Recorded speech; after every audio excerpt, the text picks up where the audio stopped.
yung feeling nila. Kasi parang hindi Hindi, sincere. okay na ngayon. Match nga sila kasi parang wala sila maglulukuhan. Mabuti na lang hindi sila sa iba na match. Oo. Nag-match na yun.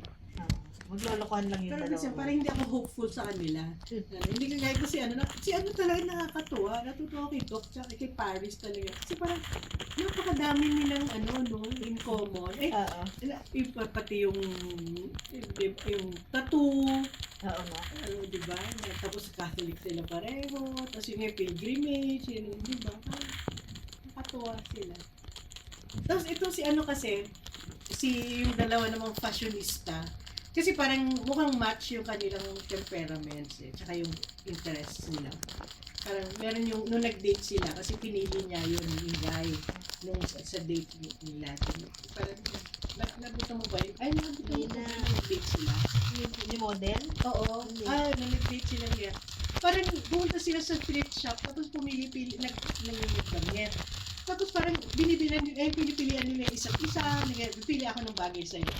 Tapos yung bagay, pipili siya. Tapos sabi nung guy, sige, bibiling ko to para sa'yo. Para may shirt na. Ang cute-cute nga ng shirt. Parang loose yan na shirt. Pero ang ganda nga, suot ng babae. Tapos nung gabi, sinuot din nung guy yung parang ang cute nila. Kasi parang na-imagine ko na parang mag-boyfriend na pipilian ng damit sa isa. Kaya na ang bagay sila. Ito Tapos parang ang clincher kasi nung parang hindi pa decided si girl. Hindi pa decided yung girl na doon sa Brothers. guy. Kaya parang bibigay yung guy na book of poems yung last night yung sa girl. Tapos parang sabi niya, Yung model yan? oo, yung si fashion editor doon. Sabi niya doon na parang I want to get to know you there for a long time.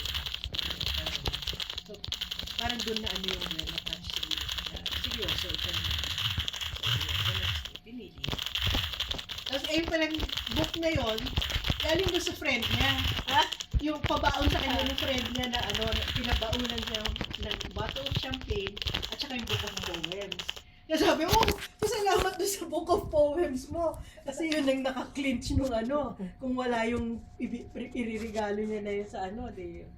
Wala. Patuwa. Skip ko rin parang last 2 episodes. Yung before that. Lala si